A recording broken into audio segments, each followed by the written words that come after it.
Hi there, and welcome to another podcast of Hanaz Writers Limited. My name's Charlotte, and I'm a Year 2 teacher. I've had experience working in a nursery school for children aged 0 to 4 years old. And if you haven't heard any of the podcasts before, be sure to check out Hanaz Writers' YouTube and Spotify channels. In today's podcast, I'm going to be looking at the question of why do we need good handwriting? Mainly, what is the importance of it? Why should we work on our handwriting? And also talk a little bit about calligraphy. First of all, before I begin, I'd just like to say a quick congratulations to all the students who've passed their GCSE exams and their A-levels. Well done.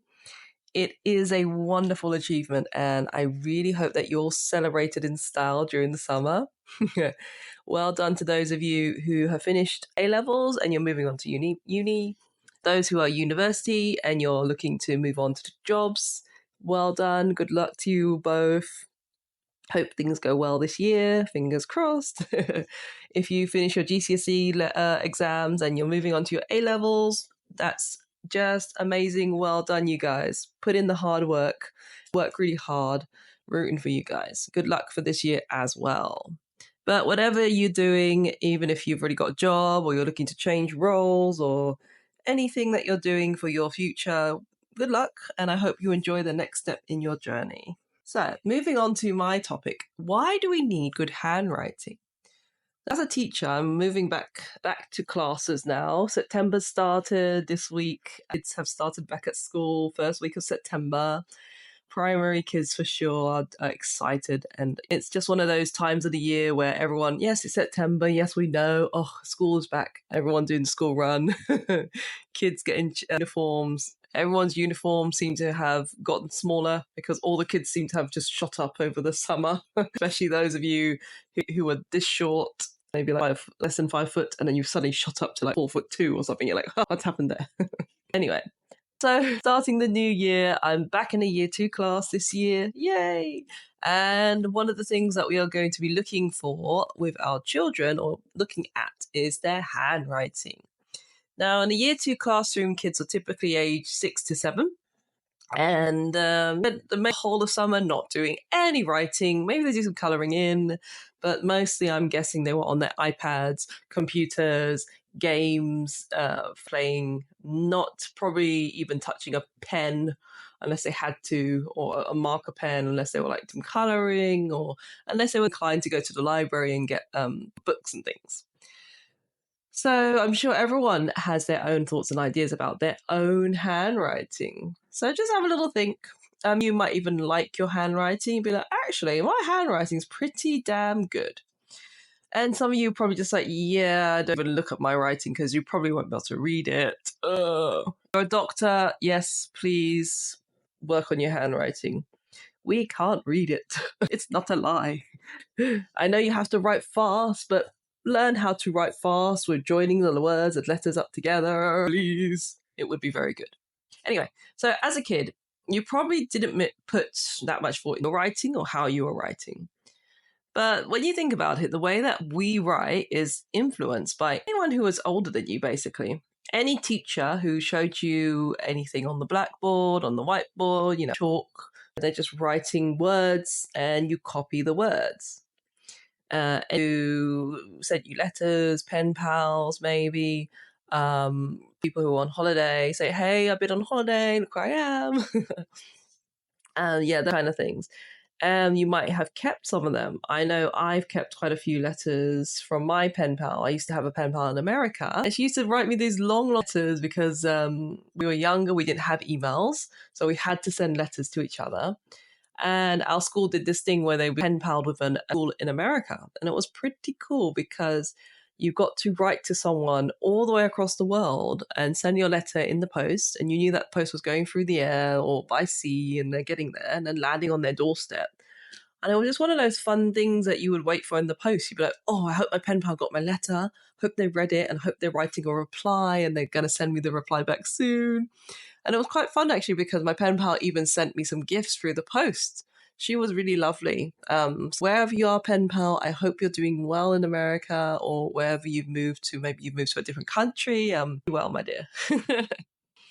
So back to the handwriting. You pick up pencils, pens, crayons, even a whiteboard pen, or sometimes you just use your finger.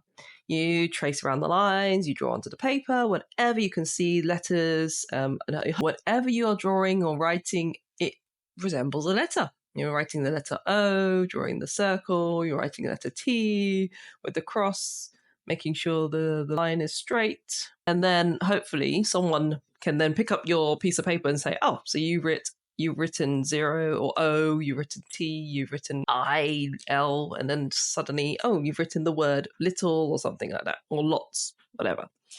And hey, we can read your writing. Isn't that great? So one of the weirdest things I found about writing is in English, it's actually very specific. We have 26 letters in the alphabet. You learn the alphabet, you learn the alphabet song, you learn the phonic sounds for each of the letters, and you learn the different ways that the letters can go together. And they create the words in your language. And the funny thing is, there are lots of different languages. So you have Europe, you had the Romance or Romantic languages. So we've got English, French, Spanish, Italian, all these kind of Romance languages. And they originated basically from, German as well. Well, kind of English are kind of nomadic, I think. So maybe not English then. It's not a romantic language. Oh, shame. But you've got French and Spanish and Italian and maybe Romanian. And they sound very similar because they've got very similar sounding words, phrases. And yet the words in there, you're still using the letters of the alphabet. You're just writing them in different ways. And then, of course, French and Spanish and Italian may have added their own letters with little accents because they have the accent, especially in French. You have the accent of the C, français. You have Spanish, you have the N with the little squiggle on top, so it's ñ. I think in Italian, you have the accent on the O's and the A's, so it just sounds different. That's basically in the European side of the world. When you move over to Asia, over there, you learn different ways to write your language. And they actually use characters and symbols. They make up their language for Mandarin, Japanese, Thai, and all the other Asian languages on that side. But once you've learned the basic grammar, you've learned the sounds, the punctuation rules, then you can just start writing sentences. You can just start communicating and writing your thoughts, writing your ideas, so you can write your essays, your letters, and your stories for everyone. Poems, kind of thing. But the basic thing is the structure.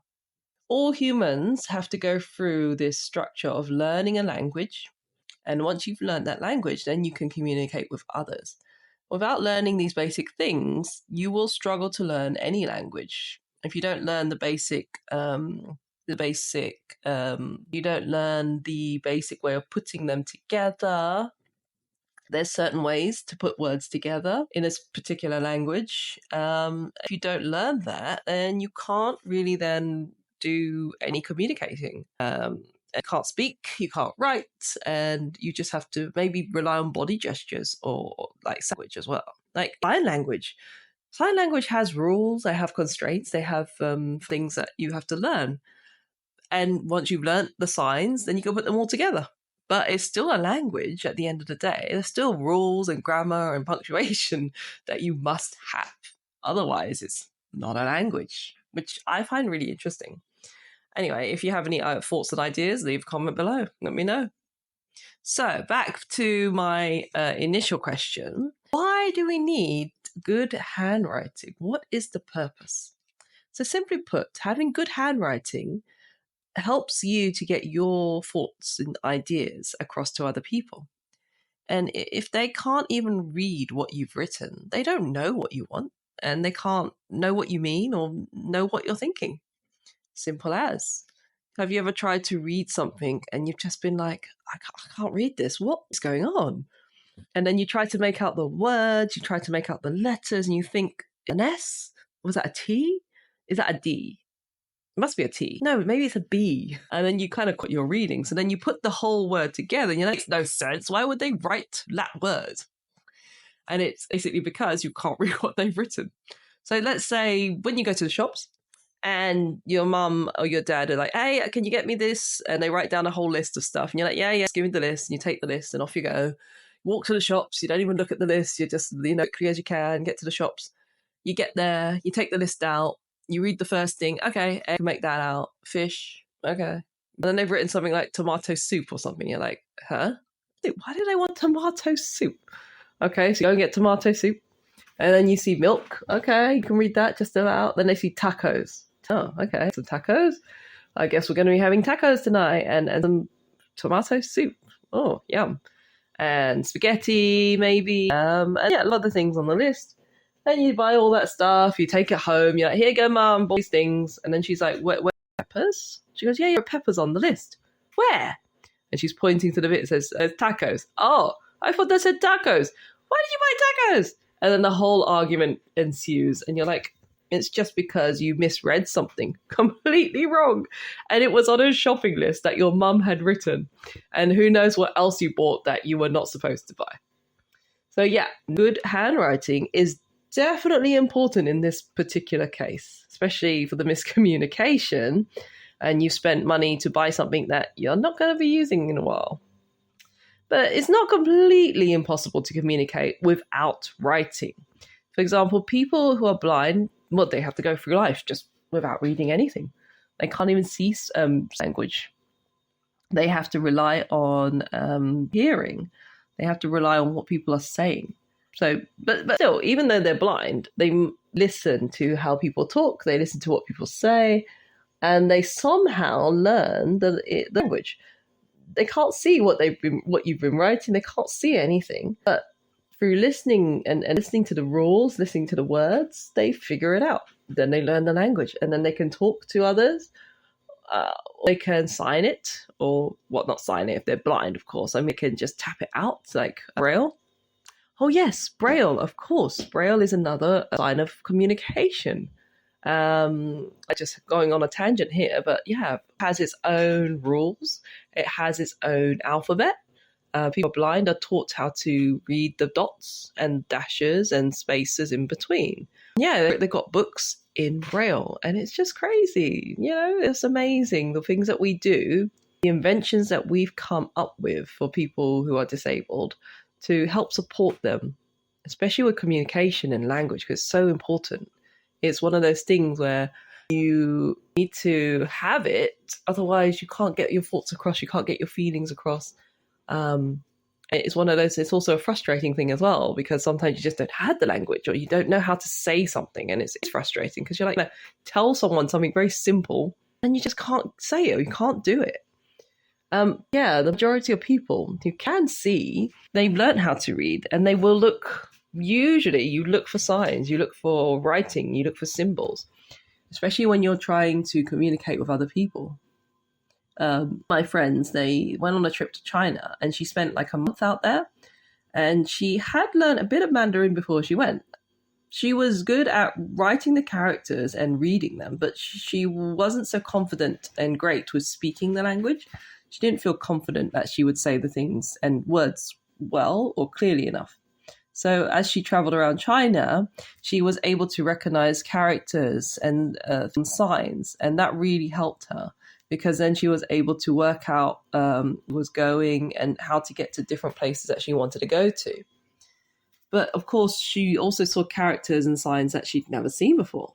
So she would use her phone and Google Translate to decipher the words and figure out what they actually meant. If she got stuck, she'd ask other people for help. But she had to rely on her handwriting, because she had to write the characters and ask them, what does this mean? So she would write the character on the phone, on her Google Translate app, or like a notepad app. She'd show it to the other person, and then they would read the character and then try and work out what it was she wanted to say, what she was trying to get them to help her with, basically. Sometimes it didn't work all the time, because she'd draw the character and they wouldn't be able to understand what she'd written, or they didn't understand what the character was, and they would look confused, and they would be so sorry, help her and things like that. She did have a good trip overall, actually. But she got through the majority of it using this communication method, writing her characters down, asking people for help, And yeah, working it out using her Google Translate and different types of apps that she had. She also had another app, which I can't remember the top of my head, but it was another one for deciphering Chinese language and Chinese characters. So, kind of brought me on to the wonder of why handwriting so important. And yeah, clearly is a very important thing to have. It's one of those things where if you can do it well, because people can then read it and understand it. And then this brings me on to the topic of calligraphy. Now, calligraphy is one of the arts of writing in a beautiful or artistic way. And it doesn't matter what word or what character you write, as long as it looks beautiful, then it can be classed as calligraphy. I think in China they have calligraphy, and it's a very particular way that they do it because they use brush and they use that to draw their characters in a very specific way. And it's a very, very beautiful and traditional art form. And they even hold classes for people to show them how to write Chinese characters. There's a particular way of holding the brush, a particular way of dipping it into the ink, and a particular way of drawing each and every stroke that's found in each of the characters. And I've learned that particular way, then your handwriting is calligraphy. It's beautiful. For European languages, there is a calligraphy class as well. We show people how to write the letters and draw the letters of the alphabet. And you do it a beautiful and artistic way again. Not with, you don't have to use a brush and ink. You can use pens. You've got lots of calligraphy style pens and pencils. And then you learn how to draw the letters. You learn how to make them look artistic. And then you decorate around them. And yeah, your calligraphy that way. And it's very important. And so handwriting, I think, is one of those main things where you don't really think much about it because either you don't have to use it every day in your work, or you do have to use it every day in your work. And it's your handwriting. You can work on it. You can look at different styles of writing. Word, whenever you write a document, you just pick a different font and there, boom, you see a different way of writing all the time. And sometimes it's really pretty and beautiful. Sometimes it's a bit funky. It's just really clear and really easy to read. It's just like, Romans, and it's just like, okay, it's standard. This is a standard way of writing. And then you learn how to write your letters that way as well. So it is a very important thing to do, handwriting. It's very nice. If you can do it, you learn how to do it. You learn how to write. And you learn, if you're that inclined and that artistic, you could learn calligraphy as well. And that's a lot of fun too. So why is handwriting important? It's important because you need it to communicate with others. You need to have good handwriting so people can see and read your work clearly. Handwriting helps you get your message across, helps you get your thoughts across, helps you to communicate basically with every single person who can read your writing. They can't read it or they don't understand what you've written, they can still read the word. And they'll be like, okay, still write random words and people will still be able to understand what it is. So that's about it for me. Thank you very much for listening to this podcast. If you've got any thoughts or ideas, let me know what you think. Put a comment below. Have a little think for yourself. How is my handwriting? Do I think it's important that I have good handwriting? Yes or no? And what do I even think about it? Leave your comments down below if you have any thoughts and ideas. If you enjoyed this podcast, then please subscribe button below. You can hear lots more podcasts with Hanaz Writers from me, myself, and we're on YouTube and Spotify channels. Hanaz is also on Instagram, Facebook, and Twitter, and their handle is @hanaz.writers. Thank you very much for listening, and until next time, bye!